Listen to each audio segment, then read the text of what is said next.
News nation Bharat के संविधान और कानून में पूरी आस्था रखता है। हम ये जानते हैं कि लड़कियों की खरीद फरोख्त गैर कानूनी है। बावजूद इसके हमने इस खुफिया ऑपरेशन को जनहित में अंजाम दिया ताकि लड़कियों के शोषण और उनके साथ हो रहे अमानवीय बर्ताव को सामने लाया जा सके। यहाँ हम ये भी साफ करना चाहते हैं कि हम महिलाओं की अस्मिता का सम्मान करते हैं, फिर भी इस प्रोग्राम को जनहित में दिखाया जा रहा है। किसी की भावनाओं को ठेस पहुंचाना हमारा मकसद नहीं है। सही जगह सही मौके पर सही आदमी से मिले। अच्छे इंसान घुट्टे टेक जाए पुलिस का वो अंदर लगाओ 150-200 तो बेच दियो।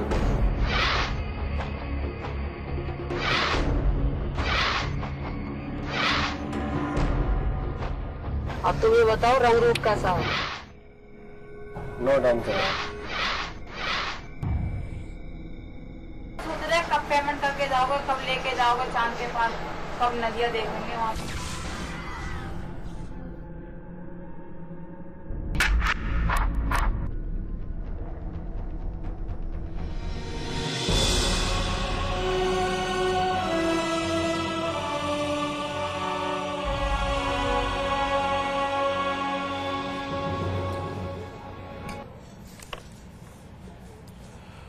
नमस्कार, मैं हूं अजय कुमार और मेरे साथ है मेरे सहयोगी रमेश।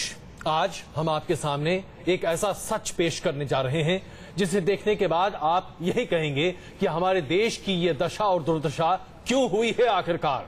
ये वो देश है जहां सभ्यता और संस्कृति बचपन से ये सिखाती है हर किसी को कि नारी का सम्मान किया जाना चाहिए। यहाँ माँ, बहन, पत्नी, बेटी, इन सबको सम्मान के नजरिए से देखा जाता है और हर कोई यही चाहता है कि आप इन सभी लोगों को, जो स्त्री हैं, उन्हें वो सम्मान दें। लेकिन यहां होता क्या है, आज हमने उन्हें बाजार में सामान की तरह खरीदना और बेचना शुरू कर दिया है। आखिरकार क्या हो रहा है हमारे देश में? यह गोरख धंधा है या इसे यूं कहें कि अमानवीयता की इंतहा? आज इसकी परतें हम आपके सामने खोलकर दिखाएंगे।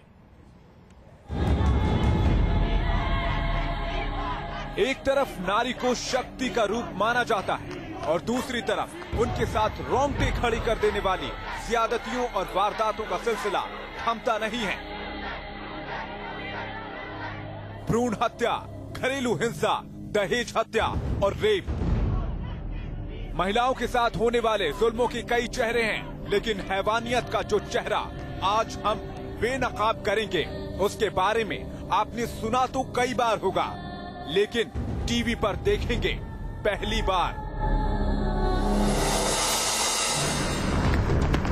ऑपरेशन द्रौपदी में आज पर्दाफाश होगा एक ऐसी मंडी का जहां बोलियां लगती हैं, नीलामी होती है, किसी सामान की नहीं बल्कि लड़कियों की, मासूम बच्चियों की।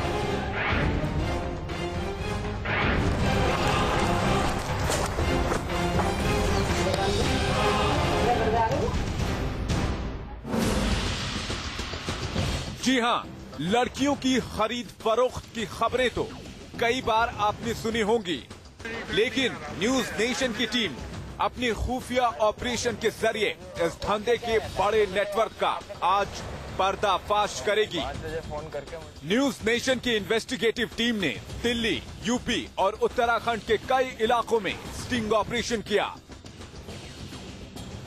अपने ऑपरेशन के दौरान हम बिचौलियों के जरिए कई दलालों से मिले, उनके अड्डों पर गए जहां दलाल लड़कियों को छिपा कर रखते हैं। हमने करीब से देखा कि कैसे होती है लड़कियों की खरीद फरोख्त। हम ये जानकर हैरान थे कि मासूम लड़कियों को खरीदने बेचने का ये धंधा कई राज्यों में धड़ल्ले से चल रहा है। दलालों के दावे चौंकाने वाले थे, लेकिन हमने इन दावों की हकीकत जानने का फैसला किया और जैसे जैसे हम आगे बढ़ते गए इस धंधे की एक से बढ़कर एक घिनौनी तस्वीर हमारे सामने आती गई। आज अपने कार्यक्रम में हम एक एक कर उन सारी तस्वीरों को आपके सामने रखेंगे, एक एक कर उन सारे चेहरों को बेनकाब करेंगे जो मासूम बच्चियों को इंसान नहीं बल्कि बाजार में रखा सामान समझते हैं। आज हम आपको न्यूज नेशन के कैमरे में कैद हुए इस घिनौने खेल की उस हकीकत से रूबरू करवाएंगे जिसे देखकर आपके रोंगटे खड़े हो जाएंगे। हमारे खुफिया कैमरे में इस जाल में फंसी लड़कियों की ऐसी दर्द भरी दास्तां कैद है जिसे सुनकर आप सिहर उठेंगे। दलालों के ऐसे बयान हम आपको सुनवाएंगे जिस पर एक बार की यकीन करना मुश्किल होगा। ये खुलासे सिर्फ चौंकाने वाले नहीं हैं, बल्कि डराने और सावधान करने वाले भी हैं, क्योंकि हम दलालों के एक ऐसे गिरोह से भी मिले जो जरूरत पड़ने पर बच्चियों को अगवा करने से भी नहीं हिचकता। न्यूज नेशन की इन्वेस्टिगेटिव टीम आपको दिखाएगी कि कैसे ये धंधा उन शहरों, कस्बों और महानगरों में, उन मोहल्लों में बेरोक-टोक चल रहा है जहां हम और आप रहते हैं। अपने खुफिया कैमरे में कैद तस्वीरों के जरिए हम आपको उन तंग गलियों में भी ले चलेंगे जहां ये दलाल बेखौफ होकर लड़कियों की सौदेबाजी करते हैं। तो देखते रहिए हमारी खास पेशकश ऑपरेशन द्रौपदी। एक तरफ हम महिलाओं के सशक्तिकरण की बात करते हैं, उनको आर्थिक सामाजिक तौर पे मजबूत बनाने की बात करते हैं, उन्हें समाज में देवी का दर्जा देने की बात करते हैं, लेकिन दूसरी तरफ इन्हें सामान की तरह बेचा जाता है, इनकी बोली लगाई जाती है बेखौफ होकर, किसी का डर नहीं, और ये धंधा फल फूल रहा है पुलिस की निगरानी में। हमारे इसी खुफिया मिशन में ऑपरेशन द्रौपदी के दौरान हमारी मुलाकात कई दलालों और बिचौलियों से हुई। बड़े दलालों के नेटवर्क तक पहुंचने में है हमें कई छोटे दलालों का सहारा लेना पड़ा। इन छोटे दलालों के जरिए हम एक ऐसे दलाल से मिले जिसका दावा था कि वो अब तक सैकड़ों लड़कियों का सौदा कर चुका है। दलाल से पहली मुलाकात में ही इस धंधे का घिनौना चेहरा उजागर हो गया। सबसे पहले हमने इस घिनौने धंधे की पड़ताल देश की राजधानी दिल्ली से ही की। दिल्ली में हमारी मुलाकात डॉक्टर उर्फ आखिल नाम के इस बिचौली से हुई।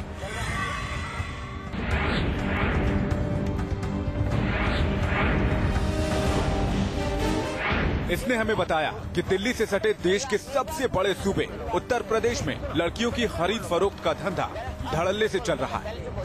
आखिल के कहने के मुताबिक हमारी इन्वेस्टिगेटिव टीम ने यूपी का रुख किया।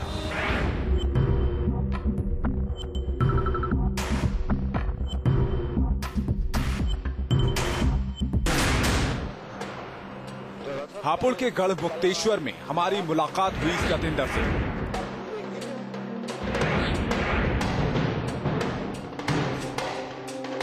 12वीं क्लास का एग्जाम दे रहा सतेंद्र यूं तो देखने में बेहद मासूम है, लेकिन इसकी मासूमियत छलावा भर है। असल में ये दलालों के नेटवर्क का अहम हिस्सा है और इस पूरे ऑपरेशन में सतेंद्र ही वो शख्स था जिसके जरिए हम इस घिनौने धंधे के बड़े नेटवर्क और माहिर खिलाड़ियों तक पहुंच पाए।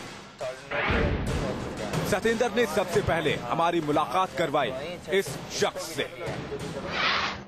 नाम राजीव, काम लड़कियों की खरीद फरोख्त, दावा सैकड़ों लड़कियों का किया सौदा। राजीव ने पहली मुलाकात में ही साफ कर दिया कि वो हमारी मांग के हिसाब से हर तरह की लड़कियां मुहैया करा सकता है। उसने दावा किया कि लड़कियों की खरीद फरोख्त का काम वो लंबे अरसे से कर रहा है और अब तक सैकड़ों लड़कियों का सौदा कर चुका है। बातचीत के दौरान राजीव ने कई और अहम खुलासे किए। तो काफी लंबे समय से। हाँ, कितना समय हो गया? हम 10-12 साल हो गए। 10-12 साल हो गए। तो तकरीबन कितनी लड़कियां बेच दी होंगी अब तक आपने? काफी लड़के बेची। कितनी फिर भी? हमारा कितनी फिर भी? लगभग अंदर लगा 150-200 तो बेच दी कम से कम। अच्छा, हम लोग कोई ऐसा नहीं है इस टाइम जो किसी के पास कुछ नहीं है। अच्छा, हाँ, जो आदमी ऐसा काम करे, पैसा ना कुछ ना हो तो बेकार है। इतना टाइम हो गया ना। बिल्कुल सही है। मुरादाबाद में भी यहाँ जहाँ भी पूछा कर नाम इतना तो साफ हो गया था कि राजीव इस धंधे का बेहद शातिर खिलाड़ी है। इस घिनौने धंधे की और परतें उठेड़ने के मकसद से हमने राजीव को कुरेदना जारी रखा। खुल के बात करो, कोई दिक्कत नहीं। फिर मतलब जब वो चली जाते हैं 150-200, तो फिर किस हिसाब से क्या मतलब करवाते होंगे उससे, कैसे? ये तो टेंशन नहीं किया, कोई शादी कर लिया, अपने घर में के लिए ले लिया, शादी नहीं होती है। कुछ कोठे पे ले जाते हैं लोग। अच्छा। कुछ अलग टाइप का काम है, अलग अलग तरीके का काम है। राजीव से पहली मुलाकात के दौरान ही हमने उसे कुछ पैसे एडवांस दिए और वायदा किया कि जल्द ही हम उससे कुछ और लड़कियों का सौदा करेंगे। लेकिन राजीव कुछ ज्यादा ही जल्दबाजी में था। जब हम उससे दूसरी बार मिलने पहुंचे तो वो हमसे जल्दी लड़कियों को खरीदने की जिद करने लगा। लेकिन हमारा मकसद लड़कियां खरीदना नहीं, बल्कि इस खरीद फरोख्त के पूरे नेटवर्क का भांडा फोड़ करना था। इसलिए हमने टालम टोल करना शुरू कर दिया और इस बात पर राजीव हमसे उलझ बैठा। बात क्या हो गई ये बताओ। अगर 2-2 4-4 हमारे बच्चे रोके काम नहीं है यार, हम तुम्हारे काम रोके पड़े रहना खाली है तुम्हारे 10-5 तुम्हारे से बड़ी 10,000 रुपये खर्च करने के लिए 3 कम है हमारे पास। अरे तो भाई सोनू समझा यार, ऐसे गुस्सा करने से थोड़ी होता है यार। तो होता तो नहीं, तुम कुछ सोच नहीं दिया तुम्हारे पहले तुम टाइम दे रहे 2 रुपये, हम 4 रुपये कम टाइम दोगे तुम्हारे हमारे काम इतना कम था, 4 काट दो। राजीव से बात बिगड़ने के बाद सतेंद्र ने हमें भरोसा दिलाया कि हमें वो और भी कई दलालों से मिलवाएगा और अगले कुछ दिनों में उसने हमारी मुलाकात जिन लोगों से करवाई वो इस धंधे के राजीव से भी बड़े खिलाड़ी थे। रतीश त्रिवेदी के साथ दीपक त्यागी, न्यूज नेशन।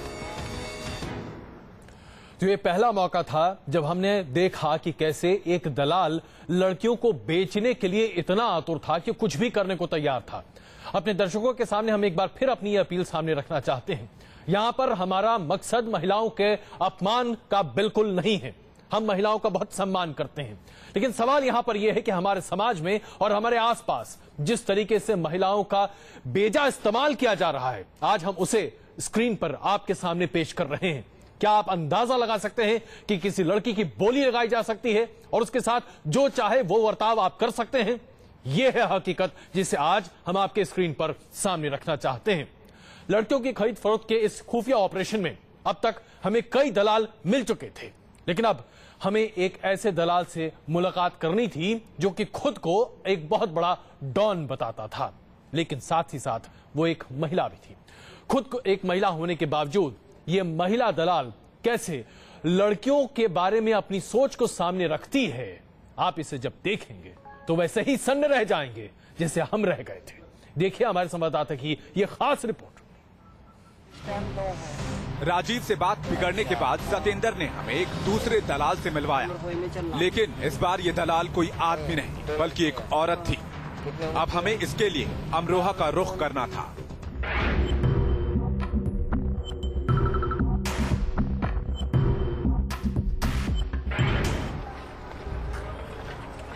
सतेंद्र दलाल हमें अमरोहा के नूरपुर गांव ले गया। यहाँ न्यूज नेशन की इन्वेस्टिगेटिव टीम और सुनीता की पहली मुलाकात हुई।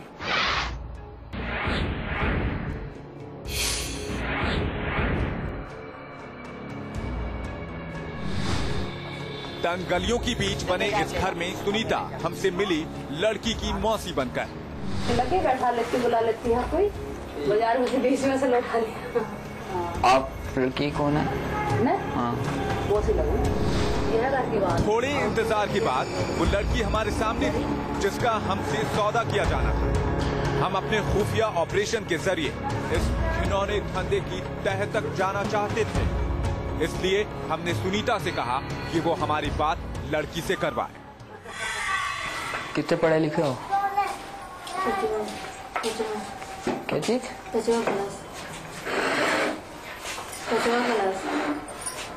5वीं क्लास। यहाँ लड़की से हमारी ज्यादा बातचीत नहीं हो पाई। खैर, हमने सुनीता से लेन देन की बात शुरू की। हालांकि इस तरह की बातचीत में कई बार हमारी जीभ कट रही थी।